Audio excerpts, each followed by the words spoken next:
당신은 그냥 앉아 있어요. 그건 내가 할게요. 그 말을 처음 들었을 때 저는 정말 고마웠습니다. 남편을 먼저 보내고 12년을 혼자 살다가 67에 늦은 재혼을 했으니까요. 누가 제 일을 대신해주고 챙겨주는 것만으로도 마음이 갔습니다. 그런데 결혼석 달쯤 지나자 저는 점점 이상해졌습니다. 그이는 제 걱정보다 제가 복지관에서 쌓아온 자리와 사람들, 그리고 저 아니면 안 되는 일들에 더 관심이 많아 보였거든요. 사랑인 줄 알았습니다. 다정함인 줄 알았습니다. 그런데 그 다정함 뒤에 다른 계산이 숨어 있었다면 저는 대체 뭘 믿고 그 사람과 함께 살고 있었던 걸까요? 시작 전 구독과 좋아요로 함께 해주시고 어느 지역에서 듣고 계신지 댓글로 한 번씩만 남겨주세요.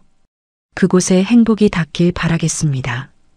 67이 되도록 혼자 사는 일에 익숙해졌다고 저는 오랫동안 그렇게 믿었습니다. 남편을 먼저 보낸 뒤로는 아무것도 기대하지 않는 쪽이 편하다고 생각했습니다. 처음 2, 3년은 워낙 정신이 없었습니다. 장례를 치르고 남은 살림을 정리하고 딸 지은이한테 너무 기대지 않으려 스스로를 다잡으면서 하루하루를 버텼습니다. 그러다 보니 어느새 혼자인 것이 당연해졌습니다. 밥상은 점점 작아졌고 장을 봐와도 반찬은 늘 남았습니다. 저녁이 되면 집안이 너무 고요해서 일부러 라디오를 켜놓고 설거지를 하는 날이 많았습니다. 그 소리라도 없으면 집이 아니라 빈 그릇 안에 들어앉은 것 같았거든요. 사람이 그리운 게 아니라고 저는 스스로를 설득했습니다. 그냥 소리가 그리운 거라고요. 발소리, 기침소리, 누군가 냉장고 문을 여닫는 소리 같은 것들이요. 나이 들수록 그런 사소한 소리들이 얼마나 큰지 겪어보지 않으면 모를 겁니다. 그러다 복지관 반찬 나눔 봉사에 나가기 시작했습니다. 동네 어르신 중 거동이 불편하신 분들께 반찬을 만들어 전달하는 일이었습니다. 반찬통을 씻고 도시락을 묻고 누구 집에 무엇을 몇 개 보낼지 목록을 정리하는 일들이었습니다. 처음엔 그냥 시간을 보낼 곳이 필요해서 나간 거였는데 막상 가보니 사람이 있었습니다. 목소리가 있었고 웃음이 있었고 서로 반찬 간을 보며 한마디씩 더 거드는 온기가 있었습니다. 저는 그게 좋았습니다. 그곳에서 이현수를 만났습니다. 처음 봤을 때는 그냥 말 없는 사람이라고 생각했습니다. 다들 떠들 때도 묵묵히 손을 움직이는 편이었고 누가 지시하지 않아도 먼저 무거운 상자를 들고 먼저 설거지통을 비웠습니다. 그런 사람 있잖아요. 굳이 나서지 않는데 일이 이미 되어 있는 사람이요. 저는 처음엔 그저 눈여겨봤습니다. 그런데 어느 날 제 손목이 시큰해서 칼질을 천천히 하고 있으니까 현수가 다가와서 말없이 도마를 옆으로 당겨가더라고요. 아무 말도 안 했습니다. 그냥 했습니다. 그 순간이 참 묘했습니다. 도움을 받은 건데 민망하지 않았습니다. 당연한 것처럼 자연스러웠습니다. 그때부터 저는 그 일을 조금씩 눈여겨보게 됐습니다. 현수는 저보다 9살 아래였습니다. 그게 처음엔 이상하게 보였습니다. 저는 그냥 봉사 자리에서 얼굴 아는 사람 중 하나로만 두려 했거든요. 그런데 그이는 천천히 조용히 저한테 다가왔습니다. 제가 버스 시간을 확인하면 같이 기다려줬고 제가 혼자 반찬통을 들고 계단을 내려가면 어느새 옆에 있었습니다. 문자도 먼저 보냈습니다. 오늘 봉사 고생하셨어요. 잘 들어가셨어요? 그 같은 짧은 말들이었지만 그게 저한테는 꽤 컸습니다. 12년 만에 처음으로 누군가 제 안부를 물어보는 일이 일상이 됐습니다. 사람 마음이란 게 참 단순하더라고요. 거창한 게 아니었습니다. 그냥 제 말을 귀찮아하지 않고 들어주고 제 걸음을 맞춰주는 사람이 옆에 있으니까 마음이 갔습니다. 현수는 제가 혼자 산다는 것도, 밤에 불을 두세 개 켜놓고 잔다는 것도 제가 말하기 전에 어느 정도는 알고 있었던 것 같았습니다. 저는 그걸 이상하다고 생각하지 않았습니다. 그저 세심한 사람이라고 봤습니다. 복지관 사람들 사이에서도 슬슬 말이 나오기 시작했습니다. 두 분 잘 어울리세요. 나이 차이 있어도 잘 맞는 사람들 있어요. 저는 그럴 때마다 민망해서 손을 내저었습니다. 무슨 재혼이냐, 이 나이에 싶었습니다. 그런데 현수는 그런 말에도 흔들림이 없었습니다. 어느 날 복지관 뒤편 벤치에서 잠깐 쉬는데 그이가 나직하게 말했습니다. 이 나이에 대단한 걸 바라는 게 아니잖아요. 같이 밥 먹을 사람 하나 있으면 되는 거죠.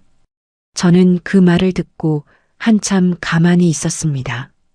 가슴 어딘가가 살짝 내려앉는 것 같았거든요. 그렇습니다. 저도 그거면 됐습니다. 대단한 사랑 같은 건 이미 한 번 겪었고, 이제는 그냥 같이 저녁을 먹을 사람, 불 꺼진 집에 들어오지 않아도 될 사람, 그거면 충분하다고 생각했습니다. 결국 저는 재혼을 결정했습니다. 거창하게 하지 않았습니다. 딸 지은이한테 알리고 가까운 봉사 식구 몇 명 앞에서 조촐하게 밥 한 끼 먹은 게 전부였습니다. 지은이는 처음에 걱정했습니다. 잘 아는 사람이냐, 어떤 사람이냐, 이것저것 물었습니다. 저는 괜찮다고 했습니다. 같은 봉사 자리에서 몇 달을 받고 성실하고 조용한 사람이라고 했습니다. 지은이는 더 말리지 않았습니다. 멀리 살아서 자주 못 오는 딸이 어머니 외로운 거 알면서 반대만 할 수는 없었겠죠. 결혼식 날 저는 조용히 생각했습니다. 이 나이에 이런 날이 또 오는구나 싶었고, 조금은 설렜고, 조금은 무서웠습니다. 그래도 나쁘지 않았습니다. 나쁘지 않았어요. 그때만 해도 저는 이 사람이 제 외로움을 보고 들어온 게 아닐 수도 있다는 생각을 단 한 번도 해본 적이 없었습니다. 결혼 후 2달은 겉으로는 잔잔했습니다. 현수는 집에서도 크게 어긋나는 일 없이 지냈고 복지관 자리에서도 여전히 부지런했습니다. 저는 결혼 초라 더 조심스러웠습니다. 괜한 말로 분위기를 흐리고 싶지 않았고 작은 불편함이 생겨도 내가 익숙해지면 되는 거겠지 하고 넘겼습니다. 남편이라고 부르는 일도 아직 어색했고 둘이 같이 복지관에 걸어 들어가는 것도 여전히 조금 어색했습니다. 그런데 석 달이 넘어가면서부터였습니다.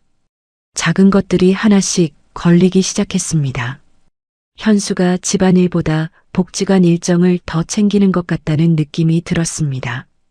누가 어디서 후원 물품을 보낸다는 이야기, 조리보조 자리가 생겼다는 이야기, 어떤 후원처가 새로 연결됐다는 이야기에 유난히 귀를 세웠습니다.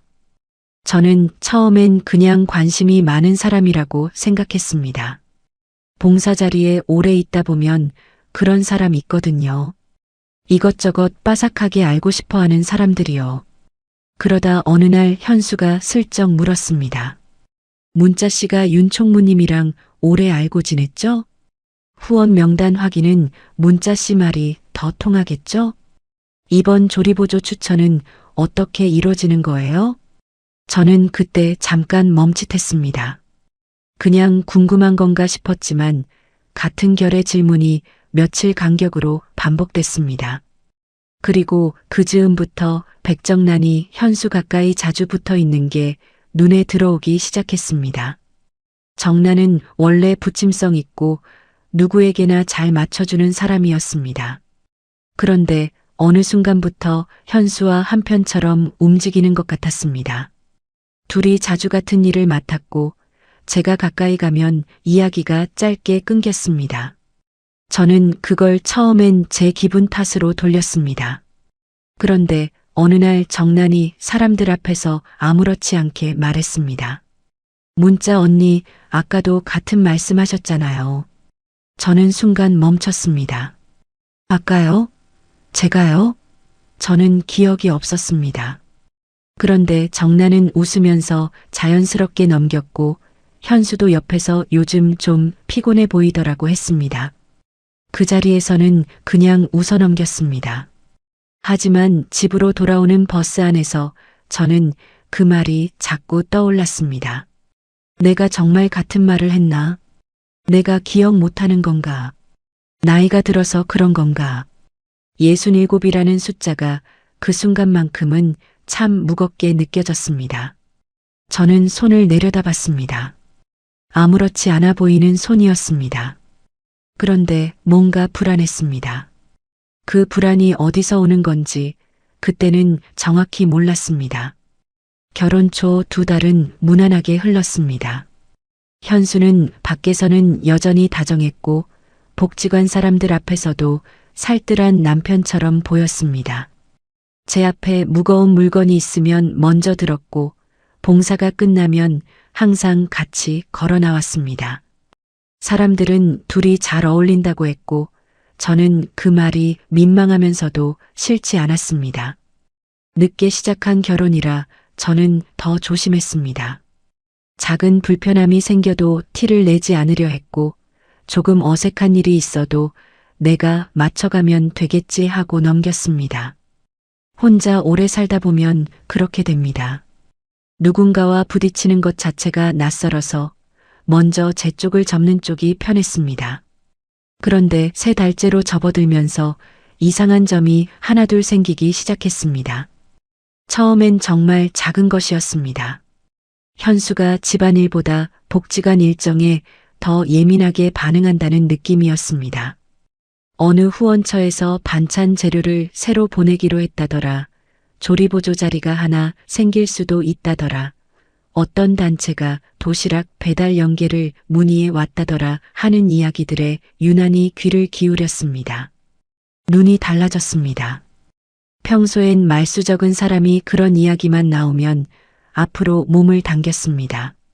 저는 처음엔 그러려니 했습니다. 봉사 자리에 오래 있다 보면 그런 사람이 생깁니다. 사정을 빠삭하게 알고 싶어 하고 어디서 무슨 자리가 생기는지 귀 밝은 사람들이요. 현수도 그런 사람이려니 했습니다. 그런데 조금 지나서 현수가 저한테 직접 묻기 시작했습니다. 문자 씨가 윤 총무님이랑 오래 알고 지냈죠?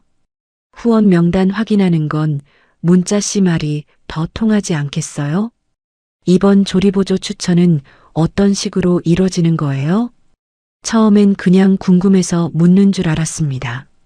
그러려니 하고 대답도 해줬습니다. 그런데 같은 결의 질문이 며칠 간격으로 반복됐습니다. 윤 총무님과 어떻게 알게 됐는지, 후원처 담당자랑 직접 통화한 적 있는지, 추천서는 누구 명의로 나가는지, 질문이 조금씩 구체적으로 바뀌어 갔습니다. 저는 그때 처음으로 뭔가 불편하다는 생각이 들었습니다. 말로 딱 집어 설명하기는 어려운 불편함이었습니다. 그 무렵부터 백정란이 현수 가까이 자주 붙어 있는 것도 눈에 들어오기 시작했습니다.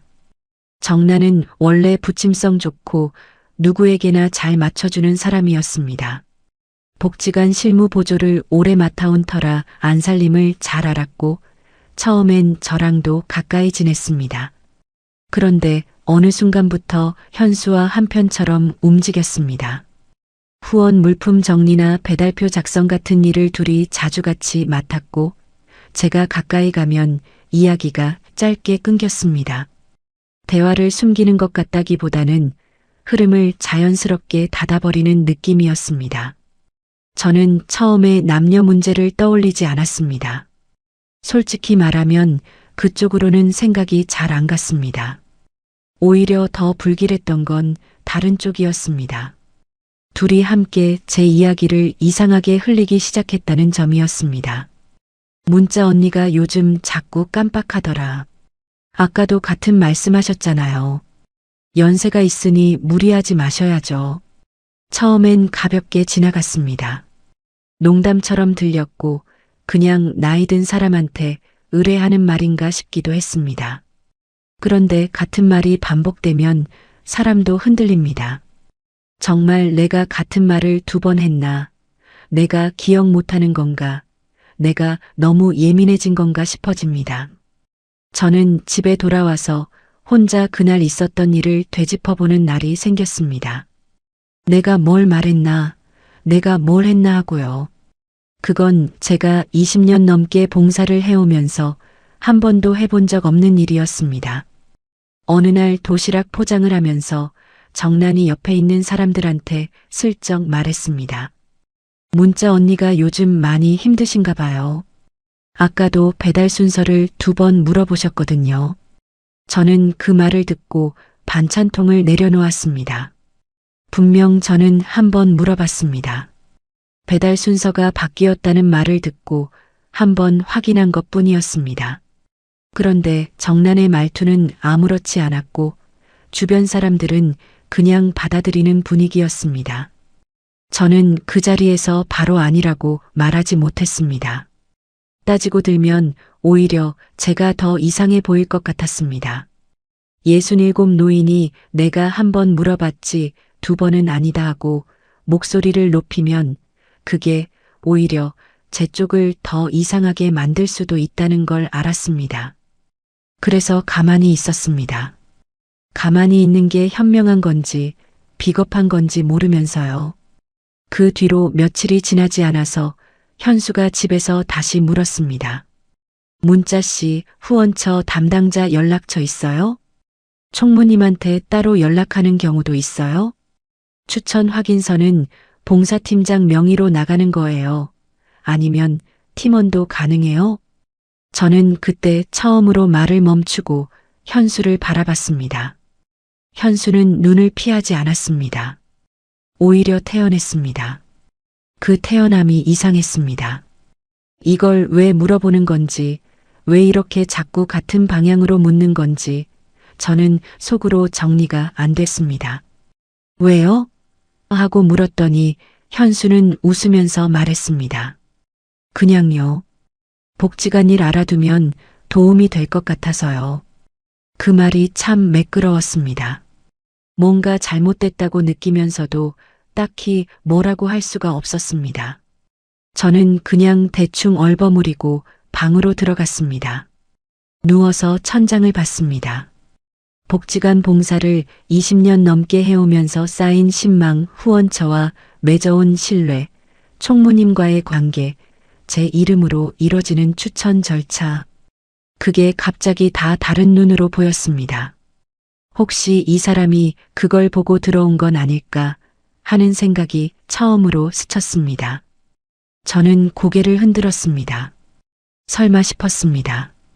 그렇게까지 생각하는 건 제가 너무 각박한 거라고 스스로를 나무랐습니다. 같이 밥 먹을 사람 하나 있으면 된다던 그 말이 떠올랐고 손목 시큰할 때 말없이 칼질 대신해주던 그 손이 떠올랐습니다. 그게 다 계산이었을 리 없다고 저는 믿고 싶었습니다. 그런데 며칠 뒤 복지관 배달표 정리를 하러 갔을 때 이상한 걸 발견했습니다. 제가 분명히 지난주에 정리해둔 순서가 바뀌어 있었습니다. 배달 목록 안에 몇 군데 주소가 수정돼 있었고 수량 칸도 달랐습니다. 제가 적어둔 게 아니었습니다. 저는 그걸 다시 원래대로 고쳐놓으면서 누가 손뗀 건지 물어보려다 멈췄습니다. 현수가 마침 뒤에서 말했거든요. 문자 씨가 어제 바꿔놓고 기억 못 하시는 거 아니에요? 저는 반찬통을 든 채 그대로 굳었습니다. 어제 저는 복지관에 오지 않았습니다. 장을 봐야 해서 하루 빠졌습니다. 그런데 현수는 태연하게 제가 한 일이라고 말했습니다. 정란도 바로 옆에서 거들었습니다. 언니, 어제 잠깐 들르셨잖아요. 기억 안 나세요? 두 사람의 눈빛이 똑같았습니다. 걱정하는 것처럼 보였지만 걱정이 아니었습니다. 저는 그날 아무 말도 하지 않았습니다. 집으로 돌아오는 길에 버스 안에서 손이 차가웠습니다. 손이 떨린 건지 원래 차가운 건지도 모르겠었습니다. 창밖을 보면서 생각했습니다. 내가 정말 이상해지는 건가? 아니면 그 두 사람이 나를 이상하게 만들려는 건가? 그 두 가지 사이에서 저는 한참 갈피를 못 잡았습니다. 이상하게도 더 무서웠던 건 배달표가 바뀐 것이 아니었습니다. 두 사람이 그걸 너무 자연스럽게 제 탓으로 돌렸다는 사실이었습니다. 연습이라도 한 것처럼요.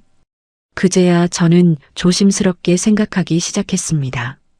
이 사람이 복지관 일에 유난히 관심을 갖는 건 왜인가? 제 이름이 닿는 자리, 제 신뢰가 이어진 사람들, 제 추천이 필요한 절차, 그것들을 하나씩 파악해 나가면서 동시에 저를 판단이 흐린 사람처럼 보이게 만들고 있다면, 그 두 가지가 한 방향을 가리키고 있다면, 저는 그 생각을 끝까지 이어가는 게 무서웠습니다. 하지만 더는 눈을 감고 있을 수 없다는 것도 알고 있었습니다. 그래서 다음 날 저는 윤혜자 총무를 조용히 찾아가야겠다고 마음먹었습니다. 나중에 생각해보면 그 석 달은 제 인생에서 가장 조용한 악몽이었습니다. 소리도 없고 피도 없는데 매일 조금씩 제가 사라지는 꿈이요. 그때는 그게 악몽인지도 몰랐습니다. 그냥 제가 예민해진 건가, 나이 때문인가 싶었습니다. 그런데 아니었습니다. 윤혜자 총무를 찾아간 건 어느 평일 오전이었습니다. 복지관 안쪽 작은 사무실에 혜자 씨가 혼자 앉아 배달 일정표를 정리하고 있었습니다. 저는 문 앞에서 잠깐 망설였습니다. 막상 들어가려니 뭐라고 시작해야 할지 몰랐습니다. 남편 흉을 보러 온 것처럼 보일까봐 걱정됐고 제가 너무 예민하게 구는 건 아닐까 싶기도 했습니다. 67 노인이 석 달 된 결혼 때문에 총무한테 이런 말을 꺼낸다는 게 민망하기도 했습니다. 그래도 들어갔습니다. 더는 혼자 앉고 있을 수 없었습니다. 혜자 씨는 제 얼굴을 보더니 말없이 의자를 당겨줬습니다. 오래 봐온 사람이라 그냥 아는 것들이 있었습니다. 저는 천천히 말했습니다. 배달표가 바뀌어 있었던 일, 현수가 제가 한 것처럼 말한 일, 정란이 옆에서 거둔 일, 그리고 제가 복지관에 오지 않은 날 제가 다녀간 것처럼 됐다는 것까지요. 말하는 내내 제 목소리가 작아졌습니다. 말로 꺼내놓으니 오히려 더 부끄러웠습니다. 설마 이런 일로 왔냐고 할까봐 내심 두려웠습니다. 혜자 씨는 한참 들었습니다. 그리고 조심스럽게 입을 열었습니다. 나도 이상하긴 했어요. 현수 씨가 자꾸 문자 씨 건강 상태를 물었거든요. 요즘 괜찮으시냐고, 잘 기억하시냐고요. 그것도 한두 번이 아니라 여러 번이요. 저는 그 말을 듣고 잠시 말이 안 나왔습니다. 추천 절차는 본인이 직접 해야 하는 거잖아요. 남이 대신할 수 있는 게 아닌데 현수 씨가 그쪽으로 자꾸 이야기를 꺼내더라고요. 제가 잘 모르는 척하긴 했는데 마음에 걸렸어요. 퍼즐이 맞춰지는 소리가 들리는 것 같았습니다. 혜자 씨 말을 듣고 나서 복지관을 나오는데 발이 무거웠습니다. 제가 질에 겁을 먹은 게 아니었습니다. 제가 예민해진 게 아니었습니다.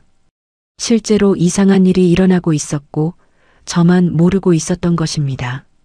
아니, 어쩌면 저도 알고 있었는데 믿고 싶지 않았던 거겠죠. 집으로 돌아오는 버스 안에서 저는 창밖을 보지 않았습니다. 눈을 감고 처음부터 천천히 되짚었습니다. 현수가 봉사 자리에서 저한테 다가왔을 때 유난히 제 봉사 경력을 치켜세웠습니다. 20년 넘게 한 자리를 지켰다는 게 대단하다고, 그 신뢰가 아무나 가질 수 있는 게 아니라고 했습니다. 저는 그때 겸손하게 손을 내저었는데 지금 생각해보니 그이는 제가 뭘 가졌는지를 먼저 파악하고 있었던 것 같습니다. 복지관에서 제 이름이 갖는 무게, 후원처와의 연결, 총무님과의 관계, 다정한 말 뒤에서 그것들을 조용히 가늠하고 있었던 게 아닐까 싶었습니다. 그런데 왜 굳이 저를 흐릿한 사람처럼 만들어야 했을까요? 그걸 생각하다 보니 하나가 보였습니다. 제가 멀쩡하게 있는 한 제 자리는 제 것입니다. 후원 확인도 제가 하고 추천도 제 이름으로 나가고 담당자들도 저한테 직접 연락합니다. 그 구조를 바꾸려면 두 가지 방법이 있습니다. 제가 스스로 내려오거나 아니면 제가 더는 그 역할을 감당하기 어려운 사람처럼 보이게 만들거나요. 전자는 제가 할 리 없으니 후자를 택한 겁니다. 그 생각에 이르자 가슴이 서늘해졌습니다. 며칠 뒤 이상한 일이 또 생겼습니다. 제가 아끼는 봉사 식구 중에 박 선생님이라는 분이 있었습니다. 70대 초반이시고 거동은 불편하지 않지만 도시락을 받는 분이셨습니다. 오래 알고 지내서 가끔 직접 들러 안부를 여쭙기도 했습니다. 그런데 그분이 어느 날 저를 보더니 말씀하셨습니다. 문자 씨, 남편분이 요즘 많이 챙기네요. 지난번에도 오셨더라. 저는 무슨 말씀인지 몰라 여쭤봤습니다. 현수가 제가 안 온 날 혼자 다녀갔다는 겁니다. 그것도 한 번이 아니라 두 번이었다고 하셨습니다. 저는 현수한테 그 이야기를 들은 적이 없었습니다. 어르신 댁에 다녀왔다는 말을 한 번도 꺼낸 적이 없었습니다. 왜 혼자 다녀갔을까요? 왜 저한테 말하지 않았을까요? 그날 저녁 넌지시 물었습니다. 현수는 잠깐 멈추더니 자연스럽게 말했습니다. 어르신이 불편해 보여서 잠깐 들른 거예요. 말할 것까지 있나 싶어서요. 표정이 흔들리지 않았습니다. 저는 더 따지지 않았습니다. 그런데 자려고 누웠을 때 그 장면이 자꾸 걸렸습니다. 제가 오래 알고 지낸 어르신들 댁을 왜 제 남편이 저 모르게 혼자 드나드는 걸까요? 그 무렵 후원처 담당자한테서 전화가 왔습니다. 상대는 다짜고짜 제 이름을 확인하더니 이렇게 말했습니다. 남편분께 들었는데 요즘 건강이 안 좋아서 직접 확인이 어렵다고 하셔서요. 대신 연락하시는 거 맞죠? 저는 순간 귀를 의심했습니다. 제가 그런 말을 한 적도 현수한테 그렇게 해달라고 한 적도 없었습니다. 저는 그 주에도 도시락 수량을 직접 맞췄고 장을 보고 배달 목록을 손으로 정리했습니다. 통화를 마친 뒤 한동안 전화기를 내려놓지 못했습니다. 손이 싸늘해졌습니다. 숨이 짧아졌습니다. 현수가 후원처에 제 건강 상태를 이유로 제 역할을 대신하겠다고 말해두고 있었다는 뜻이었으니까요. 저는 몰랐습니다. 그 사람이 바깥에서 무슨 말을 하고 다니는지 저는 전혀 몰랐습니다. 복지관 사람들 태도도 그 무렵부터 미묘하게 달라졌습니다. 직접적으로 무시하는 건 아니었습니다. 그런데 중요한 확인을 할 때 저 대신 현수나 정란한테 먼저 물었습니다. 제가 의견을 내면 한 번 더 체크해보죠라는 말이 따라붙었습니다. 예전엔 없던 말이었습니다. 20년 넘게 이 자리를 지켜온 제가 언제부터 재확인이 필요한 사람이 됐는지 몰랐습니다. 그 말이 오래 남았습니다. 사람을 조용히 밀어내는 방식이 꼭 소리를 지르는 것만은 아니라는 걸 그때 알았습니다. 더 무서운 건 아무도 나쁜 말을 하지 않는 방식이었습니다. 그냥 조금씩 제 판단을 믿지 않는 분위기를 만들어가는 것. 제가 있어도 없는 것처럼, 제가 말해도 한 번 더 확인이 필요한 것처럼 만드는 것. 그게 소리 지르는 것보다 훨씬 지독했습니다. 어느 날 배식 준비를 하다가 반찬통 뚜껑을 잠깐 잘못 닫았습니다. 별것 아닌 실수였습니다. 누구나 할 수 있는 일이었습니다. 그런데 정란이 바로 옆 사람한테 말했습니다. 요즘 많이 힘드신가 봐요. 작은 목소리였지만 들렸습니다. 저는 아무 말도 하지 않았습니다. 뚜껑을 다시 닫고 다음 통을 집었습니다.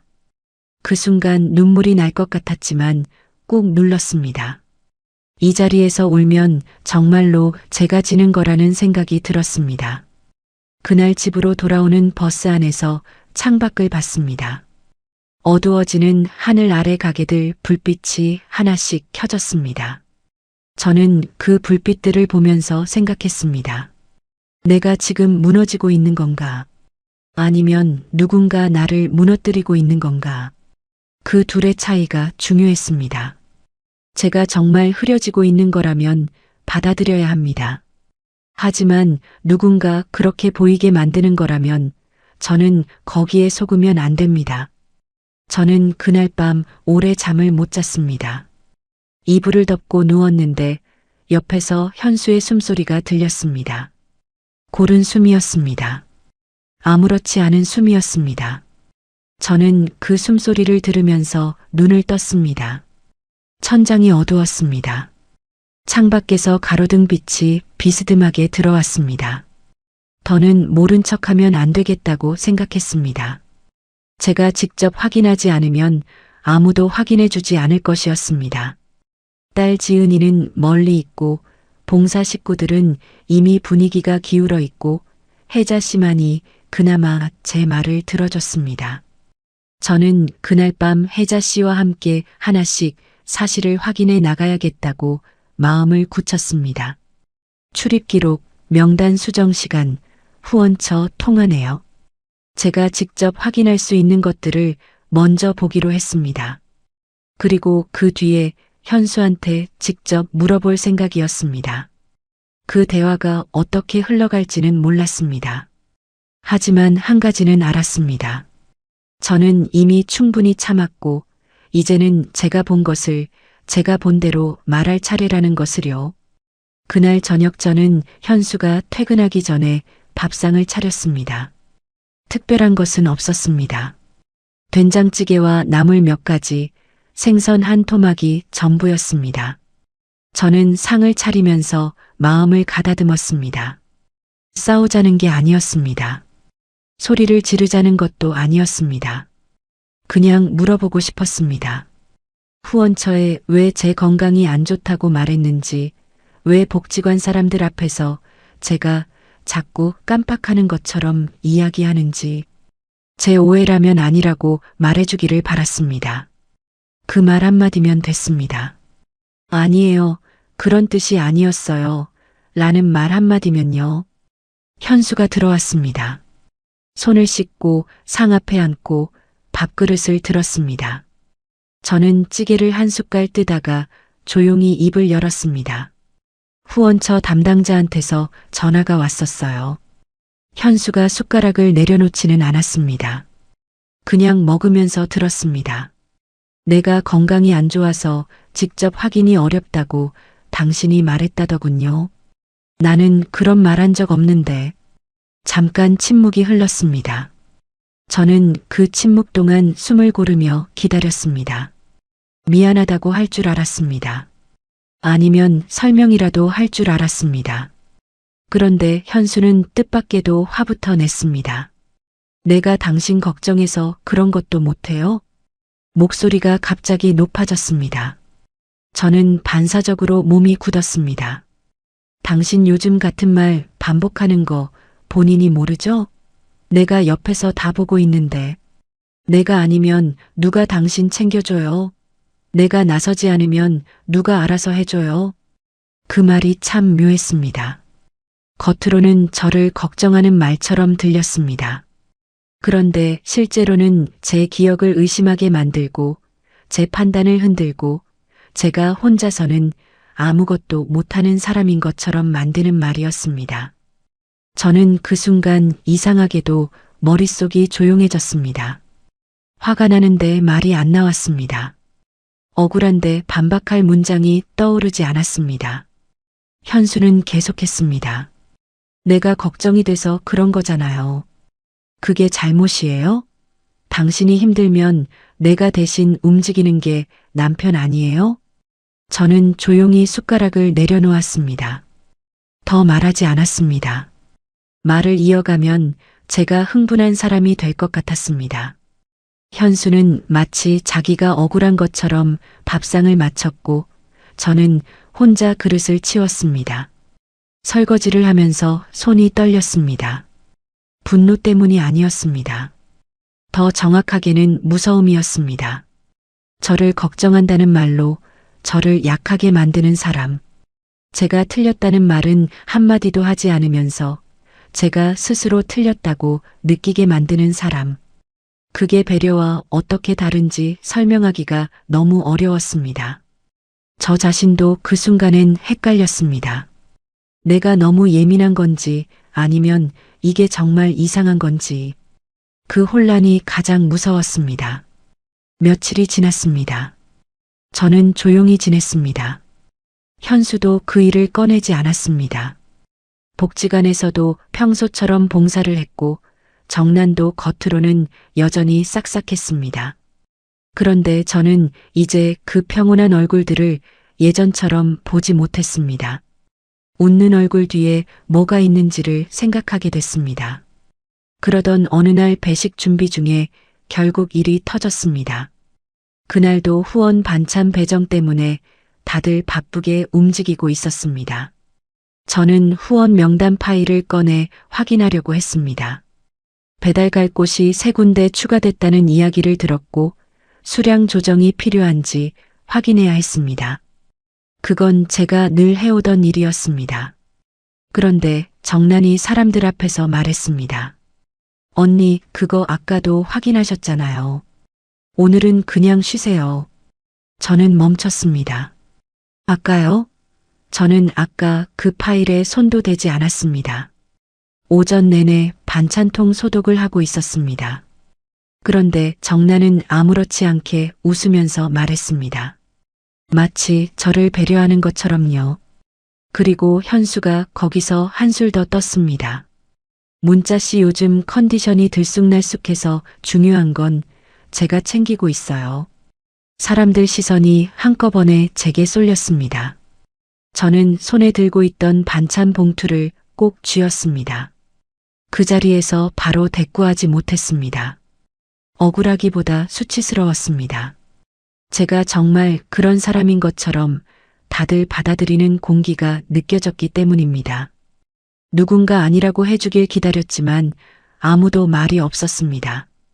그 침묵이 제일 컸습니다. 저는 잠깐 화장실에 다녀온다는 말을 남기고 자리를 피했습니다. 복도 끝 창가에 서서 바깥을 봤습니다. 주차장에 차 한 대가 천천히 들어오고 있었습니다. 저는 그걸 보면서 숨을 골랐습니다. 울지 않으려고 애를 썼습니다. 눈물이 나오면 정말로 제가 약해 보일 것 같았습니다. 그리고 약해 보이는 순간 저는 더 빠르게 제 자리를 잃을 것 같았습니다. 숨을 3번 고르고 다시 들어갔습니다. 아무 일 없었다는 듯 반찬통을 집었습니다. 현수는 저를 흘끔받고 정나는 다른 사람과 이야기를 나눴습니다. 저는 그날 오전을 그렇게 버텼습니다. 집으로 돌아온 뒤 저는 방문을 닫고 혼자 앉았습니다. 이대로 가면 안 된다는 걸 알았습니다. 이대로 두면 저는 남편을 잃는 게 아니라 제 평판과 자리까지 통째로 빼앗기게 될 것 같았습니다. 복지관에서 20년 넘게 쌓아온 신뢰, 후원처와 이어온 관계, 제 이름이 닿는 모든 자리, 그것들이 제 손을 떠나 다른 사람 손으로 넘어가고 있었습니다. 그것도 제가 모르는 사이에 아주 조용하게요. 저는 그날 딸 지은이한테 전화를 했습니다. 요즘 어떠냐는 말에 저는 한참 망설였습니다. 걱정시키고 싶지 않았습니다. 그런데 입을 열었더니 생각보다 많은 말이 나왔습니다. 배달표가 바뀐 일, 후원처 전화, 복지관에서 있었던 일, 현수가 제 건강 상태를 이야기하고 다닌다는 것까지. 지은이는 말없이 들었습니다. 그리고 낮게 말했습니다. 엄마, 나 이번 주말에 내려갈게. 저는 괜찮다고 했습니다. 지은이는 괜찮아도 간다고 했습니다. 전화를 끊고 나서 조금 울었습니다. 소리는 내지 않았습니다. 그냥 눈물이 났습니다. 딸한테 이런 이야기를 꺼내야 했다는 것이 서러웠고, 3달 만에 이런 상황이 됐다는 것이 어이없었고, 그 사람의 다정함을 믿었던 제가 한심하게 느껴졌습니다. 나이 들면 사람 보는 눈이 더 생긴다고들 하는데 저는 왜 이걸 몰랐을까 싶었습니다. 그런데 한참 울다가 문득 생각이 달라졌습니다. 내가 왜 지금 나를 탓하고 있나 싶었습니다. 저는 속은 겁니다. 속인 사람이 나쁜 거지 속은 사람이 한심한 게 아니었습니다. 67이든 27이든 다정하게 다가오는 사람을 믿는 건 잘못이 아니었습니다. 잘못은 그 다정함을 계산으로 쓴 쪽이었습니다. 그 생각이 들자 눈물이 멈췄습니다. 저는 세수를 하고 거울을 봤습니다. 부은 눈이었습니다. 그래도 제 얼굴이었습니다. 저는 거울 속 제 얼굴을 한참 봤습니다. 이 얼굴로 20년을 복지관에 다녔고, 이 손으로 도시락을 묶었고, 이 발로 어르신들 댁 계단을 올랐습니다. 그게 다 제 것이었습니다. 그리고 그것들은 아직 제 것이었습니다. 빼앗기기 전에 지켜야 했습니다. 그때부터 저는 제가 할 수 있는 방식으로 조용히 움직이기 시작했습니다. 혜자 씨에게 다시 연락했습니다. 출입카드 기록을 확인할 수 있는지, 후원처 통화 내역이 남아 있는지, 명단 수정 기록이 파일에 저장되는 방식인지를 물었습니다. 혜자 씨는 잠깐 생각하더니 알아보겠다고 했습니다. 저는 기다렸습니다. 조급하지 않으려고 했습니다. 서두르면 흔들리고 흔들리면 지는 거라는 걸 알았습니다. 현수는 아직 제가 움직이기 시작했다는 걸 모르고 있었습니다. 저는 그 시간을 이용하기로 했습니다. 겉으로는 평소처럼 복지관에 나가고 도시락을 묶고 반찬통을 닦았습니다. 아무 일 없는 것처럼요. 그런데 속으로는 하나씩 확인하고 있었습니다. 그 사람이 얼마나 오래, 얼마나 치밀하게 제 자리를 대신하려 했는지, 저는 그걸 제 눈으로 직접 확인해야 했습니다. 누가 알려주는 것으로는 부족했습니다. 제가 본 것, 제가 확인한 것만이 흔들리지 않는 사실이 됩니다. 저는 그것을 모으기로 했습니다. 대체 그 사람은 언제부터 시작한 걸까요? 처음 봉사 자리에서 제 손목 시큰한 걸 알아채고 칼질을 대신해주던 그 날부터였을까요? 아니면 더 이전부터였을까요? 그 다정함이 언제부터 계산이었는지 저는 그게 제일 알고 싶었습니다. 혜자 씨한테서 연락이 온 건 며칠 뒤였습니다. 복지관 쪽문 앞에서 만나자고 했습니다. 사람들 눈을 피해서요. 저는 평소보다 조금 일찍 나가 거기서 기다렸습니다. 늦가을 바람이 제법 찼습니다. 저는 점퍼 주머니에 손을 찌르고 서 있었습니다. 혜자 씨가 왔을 때 얼굴이 조심스러웠습니다. 좋은 이야기를 가져온 사람 표정이 아니었습니다. 문자 씨, 출입카드 기록 확인했어요. 혜자 씨가 작은 목소리로 말했습니다. 문자 씨가 집에 계셨던 날 카드가 찍혀 있어요. 오전에요. 저는 그 말을 듣고 잠깐 멍했습니다. 제가 집에 있었던 날 제 이름으로 된 카드가 복지관에 찍혔다는 뜻이었습니다. 저는 그날 분명히 집에 있었습니다. 장이 떨어진 게 있어서 오전에 마트를 다녀왔고 오후엔 빨래를 돌렸습니다. 복지관엔 가지 않았습니다. 카드를 누가 썼는지는 알 수 없어요. 그런데 기록은 남아 있어요. 혜자 씨는 거기까지만 말했습니다. 더 말하지 않아도 됐습니다. 저는 이미 알았습니다. 현수가 어떤 식으로든 제 출입카드를 이용했다는 뜻이었습니다. 제가 모르는 사이에 제 이름으로 복지관을 드나들었다는 뜻이었습니다. 발이 땅에 붙은 것 같았습니다. 혜자 씨는 말을 이었습니다. 명단 수정 기록도 확인했다고 했습니다. 파일에는 수정 시간이 남았는데 제가 없었던 시간대에 변경된 흔적이 2군데 있었습니다. 그리고 배달표 변경도 마찬가지였습니다. 제가 기억한 것과 달랐던 그 배달표, 제가 바꿔놓고 기억 못하는 거라고 현수가 말했던 그것.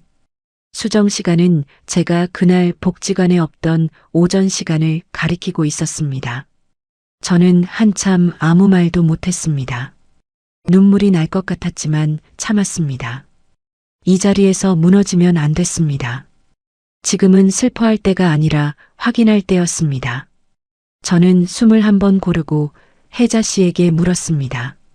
후원처 통화 기록은 어떻게 됐는지요?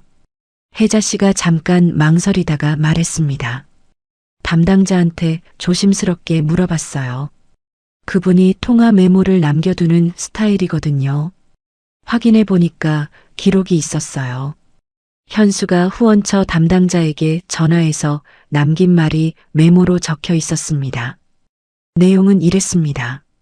집사람이 요즘 정신이 또렷할 때도 있고 아닐 때도 있어서 제가 중간에서 정리하고 있다. 중요한 확인은 저한테 연락 주시면 됩니다. 혜자 씨가 그 내용을 읽어주는 동안 저는 손이 떨렸습니다. 정신이 또렷할 때도 있고 아닐 때도 있다. 저는 그 문장을 속으로 다시 읽었습니다.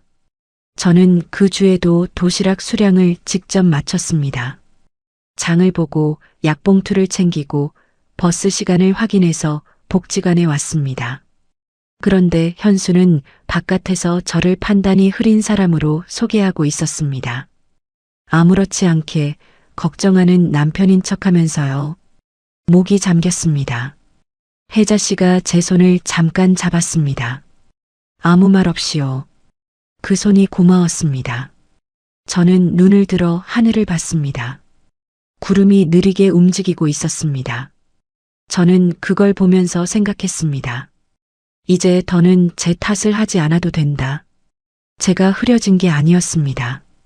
저를 흐리게 만들려 한 사람이 있었던 겁니다.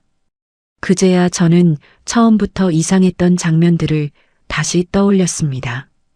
현수가 봉사 자리에서 처음 제게 다가왔을 때 유난히 제 봉사 경력을 치켜 세웠습니다. 20년 넘게 한 자리를 지켰다는 게 대단하다고, 그 신뢰는 아무나 가질 수 있는 게 아니라고 했습니다. 그때 저는 겸손하게 손을 내저었습니다. 그런데 지금 생각해보면 그이는 제가 뭘 가졌는지를 먼저 파악하고 있었던 겁니다. 복지관에서 제 이름이 갖는 무게, 후원처와의 연결, 총무님과의 관계, 제 이름으로만 가능한 추천 절차, 그 모든 것을 조용히 가늠하면서 그 위에 다정함을 얹었던 겁니다. 같이 밥 먹을 사람 하나면 된다던 그 말도 다시 들렸습니다. 그때 그 말이 얼마나 제 마음을 흔들었는지 모릅니다. 이 나이에 대단한 걸 바라는 게 아니라는 말이 저를 얼마나 무장해제 시켰는지요. 저는 그 말에 기대어 조심스러움을 내려놓았습니다. 지은이 걱정도 제 자신의 의심도 접었습니다. 그게 전략이었을 수도 있다는 생각은 단 한 번도 하지 못했습니다. 복지관에서만 살뜰했던 것도 이제는 보였습니다. 현수는 사람들 앞에서 유독 더 다정했습니다. 제 짐을 들어주고 제 걸음을 맞추고 제 말에 귀 기울이는 모습을 꼭 사람들 있는 자리에서 보여줬습니다. 저는 그걸 그이가 원래 그런 사람이라고 생각했습니다.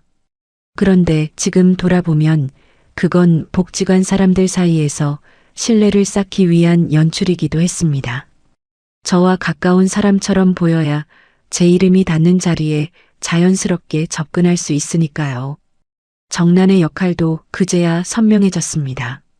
정란은 현수와 함께 후원 배정표를 자주 정리했습니다. 제가 빠진 날이면 꼭 제 건강 얘기를 꺼냈습니다. 언니가 요즘 힘드신 것 같다. 많이 깜빡하신다. 무리하지 않으셨으면 좋겠다. 그 말들이 사람들 귀에 하나씩 쌓였을 겁니다. 두 사람이 연인 관계인지 아닌지는 중요하지 않았습니다. 그보다 중요한 건 둘이 같은 방향으로 움직이고 있었다는 점이었습니다. 저를 흐릿하게 만들고 대신 자기들이 믿을 만한 사람처럼 보이게 하는 쪽으로요. 그것이 얼마나 치밀한 그림인지 저는 그날 쪽문 앞에 서서야 처음으로 전체를 봤습니다. 혜자 씨와 헤어지고 혼자 걸어 나왔습니다.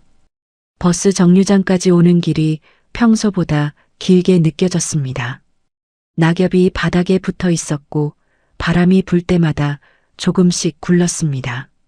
저는 그 낙엽을 보면서 걸었습니다. 머릿속은 오히려 조용했습니다. 눈물은 이미 아까 참았고 분노는 아직 말로 나오지 않은 상태였습니다. 그 사이 어딘가에서 저는 차갑게 생각하고 있었습니다. 이걸 어떻게 정리할 것인가. 버스를 탔습니다. 창가 자리에 앉았습니다. 차창에 제 얼굴이 비쳤습니다. 피곤해 보였습니다. 그런데 흐려 보이지는 않았습니다. 저는 그게 다행이었습니다. 제가 판단이 흐린 사람이 아니라는 것, 제가 같은 말을 반복하는 사람이 아니라는 것, 제가 배달표를 바꿔놓고 기억 못하는 사람이 아니라는 것. 그걸 이제 사실로 확인했습니다. 집에 도착해서 코트를 벗지도 않고 식탁 앞에 앉았습니다. 지은이가 지난 주말에 내려왔을 때 했던 말이 떠올랐습니다. 딸은 현수를 보면서 내내 말이 없었습니다. 밥을 먹으면서도 차를 마시면서도 무언가를 살피는 눈이었습니다. 돌아가기 전에 저만 있는 자리에서 조용히 말했습니다. 엄마, 이 사람 처음부터 이상했어. 나만 그랬나? 저는 그때 괜찮다고 했습니다. 지켜보자고 했습니다. 그런데 이제는 지켜볼 시간이 끝났습니다. 저는 그날 밤 오래 울지 않았습니다. 오히려 이상하게도 정신이 또렷해졌습니다. 슬픔보다 분노가 컸고 분노보다 더 크게 자리 잡은 건 모욕감이었습니다. 같이 살 사람을 찾았다고 믿었는데 그 사람은 제 외로움이 아니라 제 자리를 보고 들어왔다는 사실이 너무 쓰렸습니다. 12년을 혼자 버텨온 저의 외로움이 누군가의 계산에 이용됐다는 것이 쓰렸습니다. 그런데 쓴 감정 뒤에 더 단단한 것이 올라왔습니다. 이대로 끝낼 수 없다는 마음이었습니다. 제가 아무 말 없이 물러서면 현수는 제가 정말 판단이 흐린 사람이었기 때문에 스스로 물러난 것처럼 됩니다. 정나는 계속 제자리에서 움직일 것이고 복지관 사람들은 그게 자연스러운 흐름이었다고 기억할 겁니다. 저는 그렇게 되는 게 싫었습니다. 억울해서가 아니었습니다. 그냥 사실이 사실대로 남아야 한다고 생각했습니다. 이제 남은 건 하나였습니다. 제가 모은 것들을 가지고 제 자리에 진짜 주인이 누구인지를 분명히 하는 일이었습니다. 소리를 지르지 않아도 됐습니다. 울지 않아도 됐습니다. 사실만 말하면 됐습니다.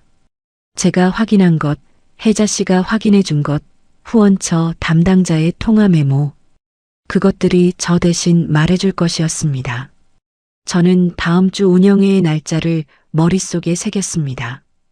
그날 후원처 담당자도 잠깐 들르기로 돼 있었습니다.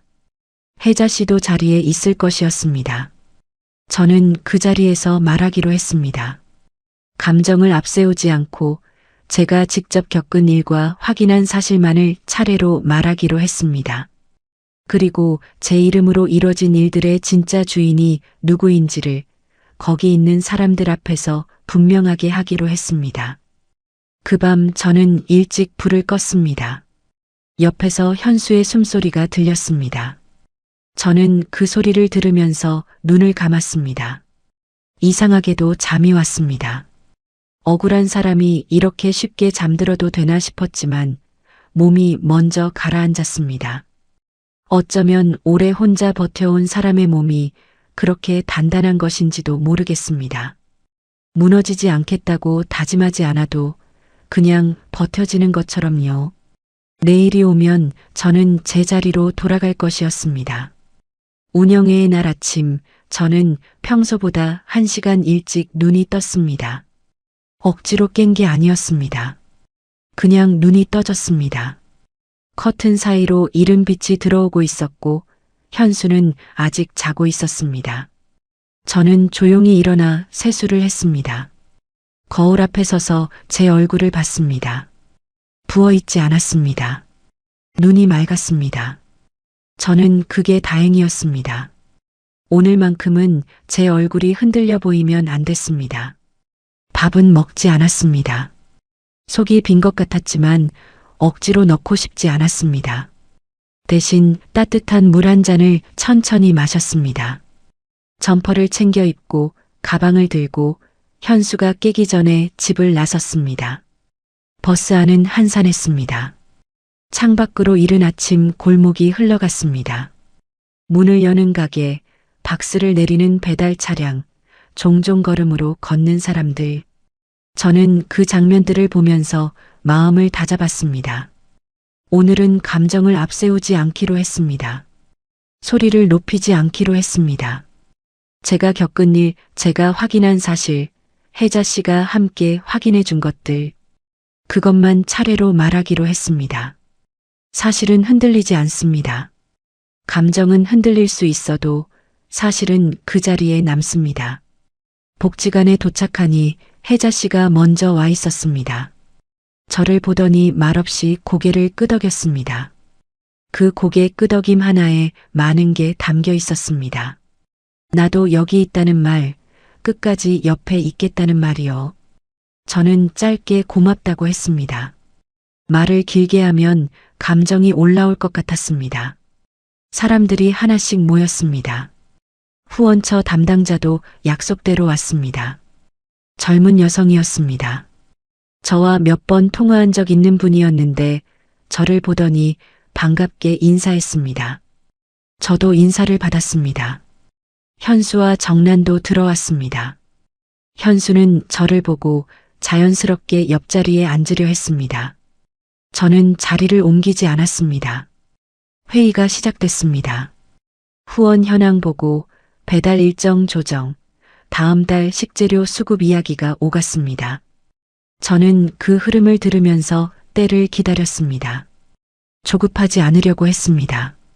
분위기가 무르익기 전에 꺼내면 오히려 제가 감정적으로 보일 수 있었습니다. 후원 배정과 추천 절차 이야기가 나오는 순간이었습니다. 담당자가 앞으로 추천 관련 연락을 어떻게 하면 되는지 물었습니다. 현수가 바로 말을 받으려 했습니다. 저는 그보다 먼저 조용히 입을 열었습니다. 제가 먼저 말씀드릴 게 있어요. 목소리가 떨리지 않았습니다. 저도 몰랐는데 막상 입을 열었더니 생각보다 단단한 소리가 나왔습니다.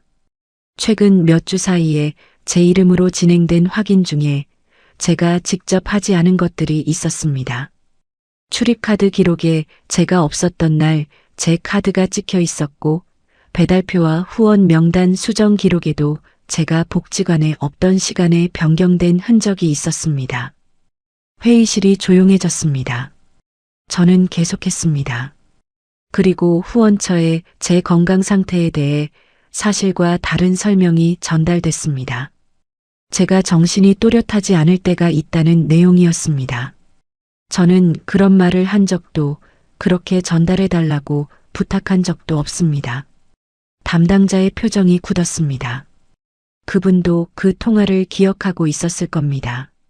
그 과정에서 남편이 반복적으로 제 역할을 대신하려 했고 그것이 제 동의 없이 이뤄졌습니다. 저는 거기서 한번 멈췄습니다. 숨을 고르기 위해서였습니다. 감정이 올라오는 게 느껴졌습니다. 눈이 뜨거워졌습니다. 저는 눈을 한번 깜빡이고 계속했습니다. 혜자 씨가 그 다음을 받았습니다. 자신이 직접 확인한 출입카드 기록 이야기, 현수가 수차례 제 건강 상태를 물어보며 추천 절차에 대해 탐색했던 이야기, 절차상 본인 확인이 원칙인데 그 원칙이 지켜지지 않았다는 이야기를 차분하게 했습니다. 혜자 씨 목소리는 저보다 더 가라앉아 있었습니다. 오래 이 자리를 지켜온 사람의 무게가 그 말에 담겨 있었습니다. 현수는 처음엔 당황한 표정을 숨기지 못했습니다. 그러더니 이내 표정을 고쳤습니다. 오해라고 했습니다. 다 저를 위해서였다고 했습니다. 문자 씨가 힘들어 보여서 대신 나선 것뿐이라고, 그게 남편으로서 당연한 것 아니냐고 했습니다. 목소리에 억울함을 담으려 했습니다. 저는 그 목소리를 들으면서 예전에 식탁에서 들었던 말이 겹쳤습니다. 내가 당신 걱정해서 그런 것도 못해요. 같은 패턴이었습니다. 걱정이라는 말로 포장하는 방식이요. 담당자가 조용히 말했습니다. 저도 그 통화 기억해요. 메모해뒀거든요. 확인해 드릴 수 있어요. 그 한마디로 현수는 더 말을 잇지 못했습니다. 정난도 자기는 단순히 도운 것뿐이라고 했습니다. 언니가 힘들어 보여서 옆에서 도왔을 뿐이라고요. 그런데 명단 수정 기록과 출입 시간이 맞물리면서 그 말은 힘을 잃었습니다. 회의실 분위기가 달라졌습니다. 누가 큰 소리를 낸 것도 아닌데 공기가 바뀌었습니다. 저는 그 자리에서 처음으로 또렷하게 말했습니다. 제가 나이가 들었다고 해서 제 말을 대신해도 되는 건 아닙니다. 목소리가 떨리지 않았습니다. 놀라웠습니다. 이 말을 하기까지 얼마나 많은 밤을 보냈는지, 얼마나 많이 흔들렸는지 생각하면 더 그랬습니다. 제가 조용히 있었다고 해서 제 자리가 비어 있는 것도 아닙니다. 회의실이 잠시 조용해졌습니다. 창밖으로 바람이 지나가는 소리가 들렸습니다. 아무도 먼저 말을 꺼내지 않았습니다. 그 침묵이 저한테는 충분했습니다.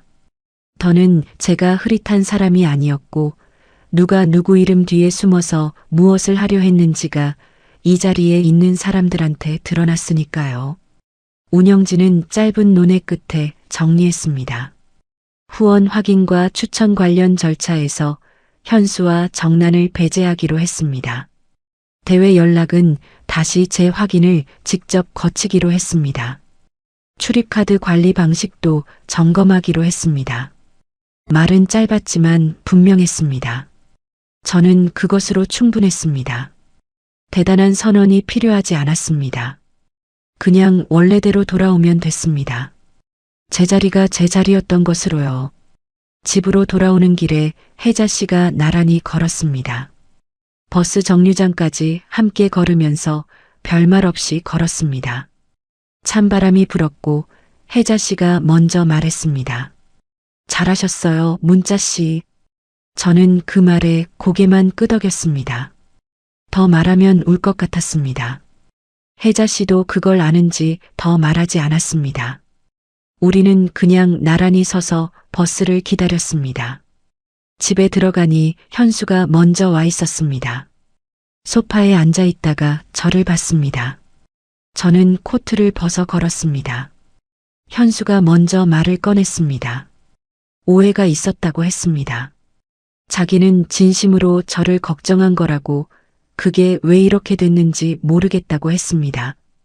목소리가 낮았습니다. 억울한 척하지는 않았습니다. 어쩌면 이제는 안 된다는 걸 알았을 겁니다. 저는 가방을 내려놓고 현수 맞은편에 앉았습니다. 한참 그 얼굴을 봤습니다.